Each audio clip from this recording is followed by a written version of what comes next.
Students, आज की video में क्लास 10 के मैथ में गोलक चैप्टर का एक्सरसाइज 12 में दिए गए क्वेश्चन का सॉल्यूशन करेंगे। इसमें पहला क्वेश्चन है, किसी गोलक का अर्धव्यास 10.5 सेंटीमीटर होने से उसके समग्र तल का क्षेत्रफल ज्ञात करें। तो गोलक का अर्धव्यास मीन्स आर का मान दिया है 10.5 सेंटीमीटर होने से गोलक के समग्र तल का क्षेत्रफल का फॉर्मूला होता है 4πr²। तो वहाँ पे आर का मान बैठाकर आसानी से समग्र तल का क्षेत्रफल निकाल सकते हैं। नेक्स्ट 2 नंबर क्वेश्चन, किसी चमड़े का बॉल तैयार करने में 17 रुपये 50 पैसा प्रति वर्ग सेंटीमीटर के हिसाब से 431 रुपये 20 पैसा कुल खर्च होता है। तो बॉल का व्यास ज्ञात करें। मीन्स वो जो चमड़े का बॉल है उसको तैयार करने का प्रति वर्ग सेंटीमीटर खर्च दिया है और उसको तैयार करने का कुल खर्च दिया है। तो यदि कुल खर्च को प्रति वर्ग सेंटीमीटर खर्च से भाग दिया जाए तो उस चमड़े के बॉल के समग्र तल का क्षेत्रफल निकलेगा।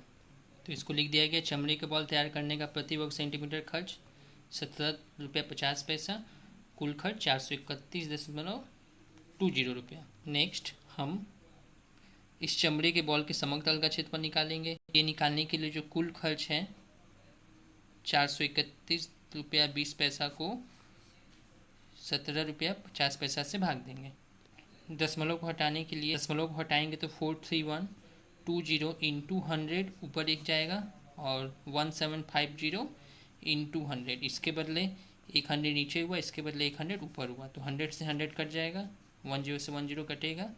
अब यहाँ पे ऊपर नीचे हम 7 से डिवाइड करेंगे तो यहाँ पे होगा 7 2 = 14 और 7 5 = 35। इधर होगा 7 6 = 42, 7 1 = 7 एंड 7 6 = 42। तो 616/25 वर्ग सेंटीमीटर।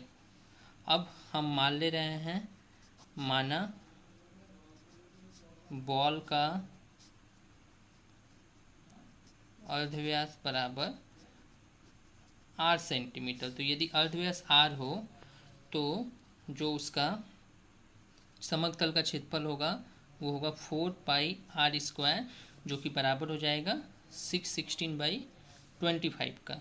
नेक्स्ट 4 इंटू पाई का मान 22/7 into r² equal to 616/25। Next r² का मान निकालना है, बाकी सबको उधर कर देंगे तो 616 7 उसके साथ मल्टीप्लाई होगा डिवाइडेड बाई 25 इंटू 22 इंटू 4 नीचे की तरफ आएगा। तो r² इक्वल टू ऊपर नीचे डिवाइड करेंगे तो यहाँ पे 11 2 = 22, 11 5 = 55, 11 6 = 66। फिर इधर 2 से काटेंगे तो 28, फिर 4 से काटेंगे तो 7। तो ऊपर की तरफ हो जाएगा 7 7 = 49 और नीचे की तरफ 25। हमको तो r का मान चाहिए, तो स्क्वायर को यदि दूसरे साइड ले जाएंगे बराबर के तो रूट हो जाएगा 49/25 का रूट। तो 49 का रूट होता है मीन्स 49 का वर्गमूल होगा 7 और 25 का रूट मीन्स 25 का वर्गमूल होगा 5। तो ये निकला हमारा r का मान। हमें उस बॉल का व्यास ज्ञात करना है, तो इसीलिए बॉल का व्यास बराबर होगा, जो अर्धव्यास आया उसको 2 से मल्टीप्लाई कर देंगे तो ये हो जाएगा 14/5। अगर इसको डिवाइड किया जाए तो हो जाएगा 2 × 10 एंड 5 8 = 14, 2.8 सेंटीमीटर ये हमारा व्यास आएगा। नेक्स्ट 3 नंबर क्वेश्चन जो है ये सेम पिछले वीडियो के एग्जाम्पल में कराया गया है। नेक्स्ट 4 नंबर क्वेश्चन, 28 सेंटीमीटर व्यास वाले एक ठोस गोलक को जल में पूर्ण रूप से डुबाने पर कितने परिमाण में जल उठेगा उसे ज्ञात करें। ठोस गोलक का व्यास से 28 सेंटीमीटर। यहाँ से सबसे पहले हम अर्धव्यास निकाल लेंगे जो कि हो जाएगा 28/2 मीन्स 14 सेंटीमीटर। अब बोला इस 14 सेंटीमीटर अर्धव्यास वाले ठोस गोलक को जल में डुबाया गया, तो जल में डुबाने से कुछ परिमाण का जल उठेगा। तो कितना परिमाण का जल उठेगा उसका आयतन ज्ञात करना है। तो उसका जो आयतन होगा वो इस ठोस गोलक के आयतन के बराबर होगा। तो हमें सिंपली ठोस गोलक का आयतन ज्ञात करना है। ठोस गोलक का आयतन जो कि फॉर्मूला होता है 4/3 πr³ 4/3 इंटू पाई का मान 22/7 इंटू 14 इंटू 14 इंटू 14, तो 7 2 जब 14, अब तो नहीं कटेगा, इन सबको मल्टीप्लाई करेंगे तो हो जाएगा 34496/3। इसको डिवाइड करने से इसको हम बदलेंगे मिश्र भिन्न में, तो 3 1 जा 3, 3 1 जा 3, 3 4 जा 12, 3 9 जा 27, 3 8 जा 24, 2/3 घन सेंटीमीटर। ये हमारा हो जाएगा आंसर। नेक्स्ट 5 नंबर क्वेश्चन, किसी गोलाकार गैस बलून को फुलाने के समय उसका अर्धव्यास 7 सेंटीमीटर से 27 सेंटीमीटर से 21 सेंटीमीटर होने से बैलून के पहले और बाद के समतल का क्षेत्रफल का अनुपात ज्ञात करें। फुलाने के पहले बैलून का अर्धव्यास हो जाएगा, दिया हुआ है 7 सेंटीमीटर, तो चूँकि फुलाने के पहले बैलून का समग्र तल का क्षेत्रफल हम ये निकालेंगे, जो कि फॉर्मूला हो जाएगा 4πr²। तो 4π, पाई का मान यहाँ पे अभी हम नहीं बैठा रहे हैं, r का मान हो जाएगा 7 × 7, ये इतना वर्ग सेंटीमीटर। अब फुलाने के बाद बलून का अर्धव्यास दिया है, फुलाने के बाद बलून के समग्र तल का क्षेत्रफल हो जाएगा, अर्धव्यास 21 है तो 4πr² फॉर्मूला के हिसाब से 4π × 21 × 21 वर्ग सेंटीमीटर। हमें इस दोनों का अनुपात ज्ञात करना है। बैलून फुलाने के पहले और बाद के क्षेत्रफल का अनुपात, तो पहले का है 4π × 7 × 7, अनुपात बाद का है 4π × 21 × 21, 4π से 4π कट जाएगा, 7 3 जा 21, 7 3 जा 21 मीन्स 1:9, यह भी हो जाएगा हमारा आंसर। नेक्स्ट क्वेश्चन 6 नंबर, अर्धगोलीय एक कटोरी तैयार करने में 127 से ही 2/7 वर्ग सेंटीमीटर पात लगा है, कटोरी के मुख का व्यास ज्ञात करें। मीन्स अर्धगोलक खोखला कटोरा है, तो उसके वर्ग तल का क्षेत्रफल दिया है इतना। अर्धगोलक कटोरी के वर्ग तल का क्षेत्रफल 127 से ही 2/7 वर्ग सेंटीमीटर है, हमें उस अर्धगोलक कटोरी के मुख का व्यास ज्ञात करना है। तो हम मान ले रहे हैं, माना अर्धगोलीय कटोरी के मुख का अर्धव्यास हो जाएगा r सेंटीमीटर। तो शर्तानुसार हम जानते हैं अर्धगोलक के वक्रतल का क्षेत्रफल होता है 2πr², जो कि बराबर हो जाएगा 127 से ही 2/7 का। तो 2 × पाई का मान 22/7 × r², इसको हम सरल भिन्न में बदलेंगे, तो 127 में 7 से मल्टीप्लाई किया जाए तो 889, उसमें 2 ऐड किया जाए तो 891/7। तो यहाँ नीचे इधर दोनों साइड में नीचे की तरफ 7 है, 7 से 7 कट जाएगा, r² का मान होगा 891/2 × 22, 11 2 जा 22, 11 8 जा 8, 11 1 जा 11, तो r² का मान होगा 81/4। अब हमें r का मान निकालना है, तो यदि स्क्वायर को दूसरे साइड ले जाए तो वो रूट में बदलता है, तो 81/4 का रूट, तो 81 का स्क्वायर रूट होगा 9 और 4 का स्क्वायर रूट होगा 2। तो ये हमारा r का मान निकला। चूँकि हमें निकालना है मुख का व्यास, अर्धगोलीय कटोरी के मुख का व्यास निकालना है। मुख का व्यास हो जाएगा, जो अर्धव्यास आया उसमें 2 से मल्टीप्लाई करेंगे तो 2 से 2 कट जाएगा, मीन्स 9 सेंटीमीटर ये हमारा व्यास होगा। नेक्स्ट 7 नंबर क्वेश्चन, एक ठोस लोहे के गोले का अर्धव्यास 2.1 सेंटीमीटर है, उस गोलक में कितना घन सेंटीमीटर लोहा लगा है उसका हिसाब करना है, और उस लोहे के गोले के वक्रतल का क्षेत्रफल हमें ज्ञात करना है। तो ये बहुत आसान क्वेश्चन है। हमें अर्धव्यास दिया है, गोले में कितना घन सेंटीमीटर लोहा लगना मतलब उसका आयतन ज्ञात करना है, जिसका फॉर्मूला होता है 4/3πr³, और उसके वक्रतल का क्षेत्रफल मीन्स 4πr² फॉर्मूला में r का मान बैठाकर वक्रतल का क्षेत्रफल निकालेंगे। तो ये सभी खुद से कर सकते हैं। नेक्स्ट 8 नंबर क्वेश्चन, एक ठोस शीशा के गोलक का व्यास 14 सेंटीमीटर है, इस गोलक को गलाकर 3.5 सेंटीमीटर अर्धव्यास के कितने ठोस गोलक तैयार किए जा सकते हैं, ये ज्ञात करना है। ठोस सीसा या गोलक का व्यास 14 सेंटीमीटर है। यहाँ से हम अर्धव्यास निकाल सकते हैं। व्यास को 2 से भाग देंगे, यहाँ से 7 सेंटीमीटर हो जाएगा अर्धव्यास। पहले तो इस ठोस शीशे के गोलक का आयतन निकालेंगे हम, इसलिए ठोस शीशा के गोलक का आयतन फॉर्मूला होता है 4/3 पाई आर क्यूब। तो 4/3 पाई का मान अभी हम नहीं बैठाएंगे, आर का मान होगा यहाँ पे 7 × 7 × 7 घन सेंटीमीटर। तो ये ठोस शीशा या गोलक का आयतन निकल गया। अब इसको गलाकर 3.5 सेंटीमीटर अर्धव्यास से कितने ठोस गोलक तैयार किए जा सकते हैं। चूंकि प्रत्येक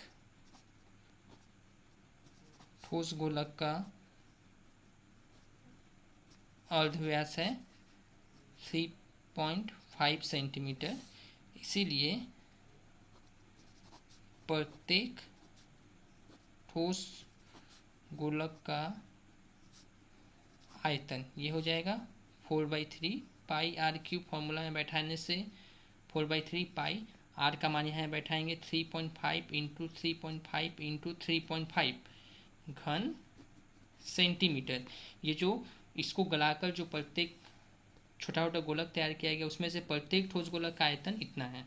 अब यदि ये जो ठोस शीशा गोलक का आयतन है उसको प्रत्येक ठोस गोलक के आयतन से भाग दे दिया जाए तो हमें कितने ठोस गोलक तैयार किए गए हैं उसकी संख्या पता चलेगा।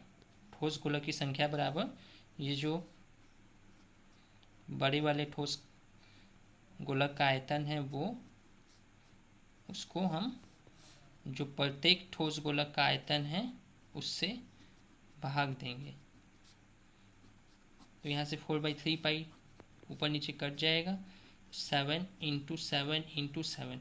देखो यहाँ से एक 10 दशमलव घटाने से 10 आएगा नीचे की तरफ, यहाँ से भी 10, यहाँ से भी 10। अगर ऊपर जाएगा तो डायरेक्ट हम यहाँ पे 1000 लिख दे रहे हैं बाई 35 × 35 × 35। 7 5 जो 35, 7 5 जो 35, 7 5 जो 35। 5 से 1000 को काटेंगे तो आएगा 200, 5 से 200 को काटेंगे तो 40, और 5 से 40 को काटेंगे तो आएगा 8। मीन्स 8 ठोस गोलक तैयार किए जाएंगे। Next 9 number question, 3 centimetre, 4 centimetre और 5 सेंटीमीटर अर्धव्यास के 3 ठोस गोलकों को गलाकर एक बड़ा सा ठोस गोलक बनाया गया है। तो बड़े गोलक का अर्धव्यास ज्ञात करना है।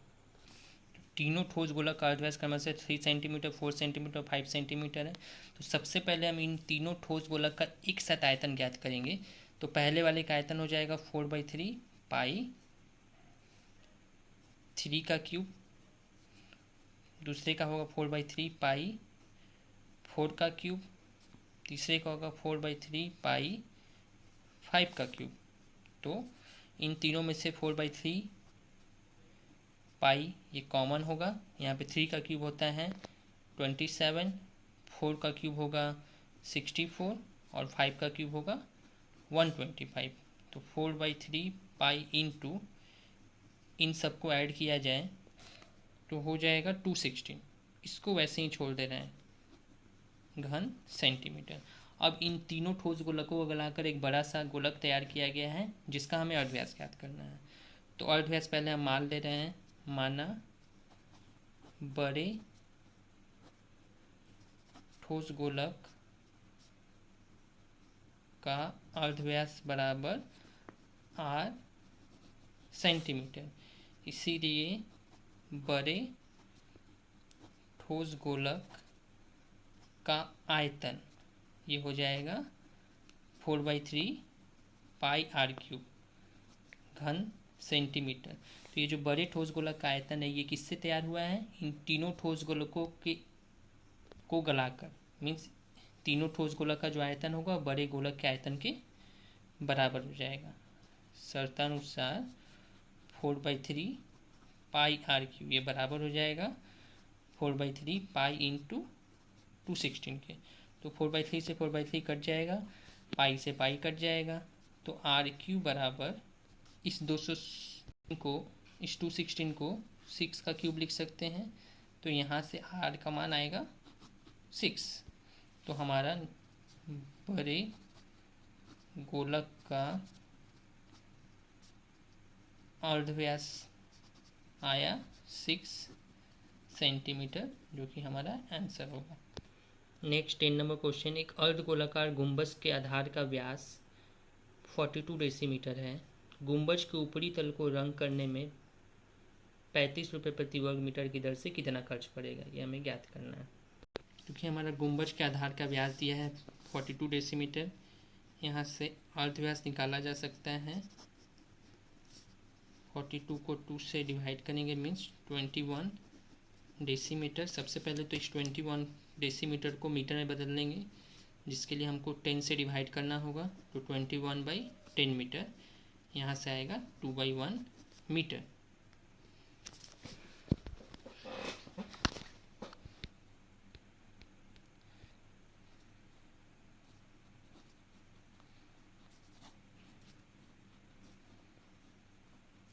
अर्धगोलाकार गुंबज के वक्र का क्षेत्रफल, ये फॉर्मूला हो जाएगा 2πr²। 2 पाई का मान 22/7 इंटू आर का मान बैठाएंगे 21/10 इंटू 21/10। तो 7 3 जा 21। यदि इन सबको गुना किया जाए तो हो जाएगा 2772 और नीचे होगा 100। 2772 को 100 से डिवाइड करेंगे तो हो जाएगा 27.72 वर्ग मीटर। यह हमारा गुंबज के वक्तल का क्षेत्रफल आया। क्योंकि गुंबद को रंग करने का प्रति वर्ग मीटर खर्च दिया है 35 रुपये, इसलिए कुल खर्च आएगा जो हमारा गुंबज के वक्तल का क्षेत्रफल आया है 27.72, उसको 35 से मल्टीप्लाई करना होगा। तो यदि मल्टीप्लाई किया जाए तो हो जाएगा 970.2 रुपये, मीन्स 970 रुपया 20 पैसा। यह हमारा हो जाएगा आंसर। नेक्स्ट, एक धातु के पत्थर से तैयार 2 खोखले गोलकों का व्यास क्रमशः 21 सेंटीमीटर एवं 17.5 सेंटीमीटर है। तो दोनों गोलकों को बनाने में जितने परिमाण में धातु लगेगा उसका अनुपात ज्ञात करें। सिंपली हमें दोनों खोखले गोलक के वक्र तल का क्षेत्रफल निकालना होगा और उसका अनुपात ज्ञात करना है। तो पहले खोखले गोलक का व्यास दिया है 21 सेंटीमीटर। यहाँ से आसानी से अर्धव्यास निकाल सकते हैं, जो कि हो जाएगा 21/2 सेंटीमीटर। इसीलिए पहले खोखले गोलक के वक्र तल का क्षेत्रफल फॉर्मूला होता है 4πr² मीन्स 21/2 का स्क्वायर वर्ग सेंटीमीटर। उसी तरह दूसरे खोखले गोलक का व्यास दिया है 17.5 सेंटीमीटर, अर्धव्यास हो जाएगा 17.5/2 सेंटीमीटर। तो इसीलिए दूसरे खोखले गोलक के वक्र तल का क्षेत्रफल ये हो जाएगा 4π × 17.5/2 का होल स्क्वायर वर्ग सेंटीमीटर। तो हमें दोनों गोलक के वक्र तल के क्षेत्रफल का अनुपात निकालना है। पहले का है 4π × 21/2 का होल पावर 2, दूसरे का है 4π × 17.5/2 का होल पावर 2। तो 4π से 4π कट जाएगा, 21/2 × 21/2 बाई 17.5/2 × 17.5/2। 2 से 2 कटेगा, 2 से 2 कटेगा, तो 21 × 21। दशमलव घटाने के लिए एक 100 लिख सकते हैं ऊपर, इंटू बाई 175 × 175। तो यहाँ पे 7 3 जा 21, 7 2 जा 14, 7 5 जा 55, 7 5 जा 35, 7 3 जा 21, 25। तो यहाँ पे 5 5 जा 25, 5 2 जा 10, 0, 5 5 जा 25, 5 4 जा 20, 3 3 जा 9, 9 4 जा 36 बाई 25। इसको अगर अनुपात में लिखा गया जाए तो 36:25, ये हमारा आंसर हो जाएगा। नेक्स्ट इसके आगे क्वेश्चन को हम लोग अगले वीडियो में करेंगे।